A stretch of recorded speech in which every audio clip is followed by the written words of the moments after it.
Hi, I'm Yulia, and this is the News Brief. Today we're going to be talking about the infamous meeting between the European leaders, Zelensky and Donald Trump. And of course, we're going to discuss it together in the comments, so you don't have to suffer alone, and I for sure don't have to suffer alone either. So please, if you have any questions, suggestions, constructive criticism, leave it down below, and I'll make sure to read all of it. Let's go. Well, remember when Zelensky was criticized over not wearing a suit? So this time he appeared in a very dapper, military inspired black suit. And Marjorie Taylor Greene's boyfriend, the journalist who actually did ask that very inappropriate question of why he's not wearing a suit, apologized. And Zelensky fired back in a really freaking funny manner. The journalist was like, "Oh, I see you're wearing a suit. It looks great on you." And Trump said, "That's the guy who attacked you last time." And Zelensky said, "Oh, I know, I remember. I changed my suit. You're still wearing the same one." And I thought it was brilliant. It was such a funny little pun. Anyways, somehow, or a funny little comeback. Anyways, somehow this meeting actually went better than anyone expected, especially in the foreground of the recent meeting in Alaska between Trump and Putin. That was basically a lovely little dance of two lovers. It was so gross to observe. So here are some key takeaways.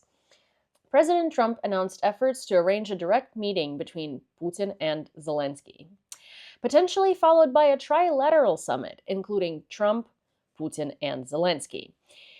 This follows a 40-minute phone call between Trump and Putin as confirmed by Kremlin aide Yuri Ushakov. While Zelensky has expressed readiness for such talks to expose Russia's reluctance for peace, the Kremlin remains non-committal, with Ushakov only suggesting it might be worthwhile to elevate negotiation representatives. The feasibility of this meeting remains uncertain given Moscow's historical dismissal of direct talks since Russia's full-scale invasion in February 2022. So here's the thing, for all of the people who are like, what did Zelensky do to end the war? Zelensky showed up to all of the rounds of negotiations. He has said from the very beginning that he's happy to meet with Putin and he's happy to talk to him face to face. In fact, he would like that. Every single time meeting with Zelensky was on the table, Putin refused.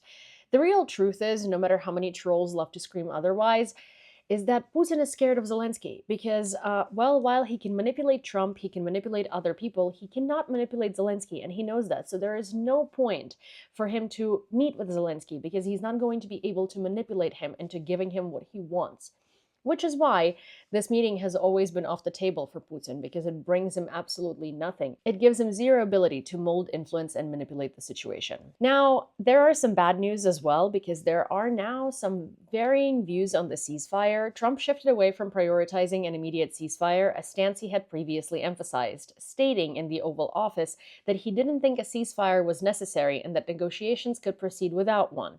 This aligns him more closely with Russia's perspective, raising concerns among European leaders who see a ceasefire as a prerequisite for meaningful talks. German Chancellor Friedrich Merz stressed the need for a ceasefire to enable further negotiations, while Zelensky notably did not reiterate his earlier insistence on halting hostilities, possibly to maintain diplomatic momentum. Zelensky did, in fact, later reiterate that there needs to be a stop to fire in order for negotiations to begin, because basically, if there is no ceasefire and there are negotiations happening, it's the same as negotiating with a gun to your head, because there's still a lot of pressure. The front line is ever changing, and yeah, it's a very hostile, it's a very pressuring environment. So there has to be a ceasefire for any meaningful negotiations to begin. So there is absolutely zero reasoning for it to not be there, and the fact that Trump is moving away from the demand of ceasefire is kind of, well, very evidently Putin's influence. Also, we don't trust in them implementing a ceasefire post negotiations because we know that Russia is not going to adhere to one. For instance, last night there were 3 ballistic air raids in Kyiv. Nothing was hit, and no missiles hit Kyiv at the end of the day, but that's what Russia usually does. We're expecting a massive attack on Kyiv any day now, and usually preceding these attacks, we have nights where they're full ballistic air raids. So Russia's peaceful intentions. Security guarantees and arms deal also have some updates. Trump signaled a stronger U.S. commitment to Ukraine's security, stating the U.S. would provide good protection without ruling out military involvement, though he emphasized Europe as the first line of defense. Zelensky highlighted a potential $90 billion arms deal, including advanced aviation and anti missile systems, with provisions for the U.S. to purchase Ukrainian made drones. This deal, which could be finalized within 10 days, aims to bolster Ukraine's defense capabilities and domestic production as part of a broader security guarantees, potentially resembling NATO's Article 5 protection. So, uh, NATO is going to be paying for weapons for Ukraine and buying them from the United States. That is the latest agreement. Trump was boasting how, he's not donating any weapons, he's just selling them, and how he's such a great deal maker and businessman. Yeah, well, I mean, make of that what you will. Point is, he's finally agreeing to sell weapons to Ukraine through whatever means, because before that, he was not even agreeing to sell weapons to Ukraine. He just outright declined to provide them. So that's a good deal. The whole security guarantee situation, Ukraine is still obviously unhappy with that, and Europe insists that there is absolutely zero way that Trump can keep saying that Ukraine will never enter NATO, because that's a very wrong signal to Putin, and that's simply not true, because Ukraine's future is in NATO, and we've reiterated that many, many times, and so did Europe. And Trump doesn't make a unilateral decision. And again, this is a very, very bad signal to give to Putin. There is no agreement in which Ukraine is going to sign that they're never joining NATO. And there is no agreement in which Russia can demand that. And Russia genuinely shouldn't be making any demands to begin with, but we have what we have.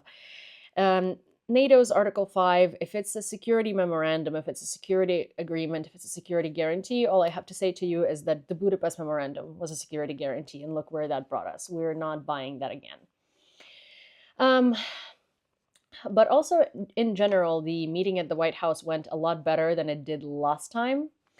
So, unlike his 10th February 2025 visit, where he faced criticism from Trump and Vice President J.D. Vance, Zelensky adopted a conciliatory approach, wearing a suit instead of military attire and presenting Trump with a symbolic golf club from a wounded Ukrainian soldier. He also delivered a letter from First Lady Olena Zelenska to Melania Trump, fostering personal ties. European leaders, including NATO's Mark Rutte and Italy's Giorgia Meloni, praised Trump's leadership, aiming to maintain a united front. However, French President Emmanuel Macron underscored the broader stakes, noting that security guarantees concern the entire European continent's stability, which is something I was just talking about, where no one believes in any security guarantees, and there is no future and no world in which Ukraine is going to sign something saying that they will never join NATO. That's just simply not how it can work, and that's just simply not something that would work for Europe, not something that would work for Ukraine, and not something certainly that should ever be given to Putin. In the meanwhile, Russian oil refineries were attacked, the Ukrainian drone strikes disabling 25% of Russia's oil processing capacity, including the Druzhba refinery, have heightened economic pressure on Moscow. This may explain Putin's reported openness to the air truce. As suggested by economic commentator Vyacheslav Shiryaev, to protect critical infrastructure, these developments likely influence Russia's negotiating position, though no direct link to Washington talks was explicitly mentioned. So here's the thing. Ukraine has actually been working tirelessly on disabling a lot of Russia's capabilities. And in the last year, Russia was able to add 1%, and I don't mean 1% of the whole territory of Ukraine, but 1% of the territory of Ukraine that Russia already occupies on top of its occupation. So in a whole year, Russia basically was not able to occupy more than 1% of the territory it already occupies. It's a military fiasco. So whoever says that Russia is so strong and uses, Russia's military enrichments and enhancements and Russia's military victories as a reason for that, Russia has had none. In fact, Russia has only had military fiascos, because in the entire time that Russia has conducted this war, they have not reached most of their objectives.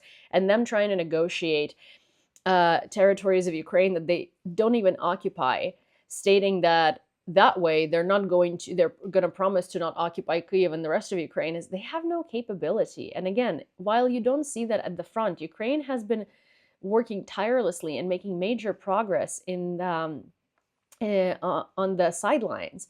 Ukraine has disabled so much of Russia's airstrike capabilities, so much of Russia's oil refineries, so many of Russia's oil refineries. Ukraine has done a fantastic job. Ukraine, by all means and measurements, is winning this war. Meanwhile, Lavrov, without respect for Russia's security and the full rights of Russians in Ukraine, there can be no talk of long-term agreements. The Russian Federation has never set itself the goal of seizing Crimea, Donbas, or so-called Novorossiya.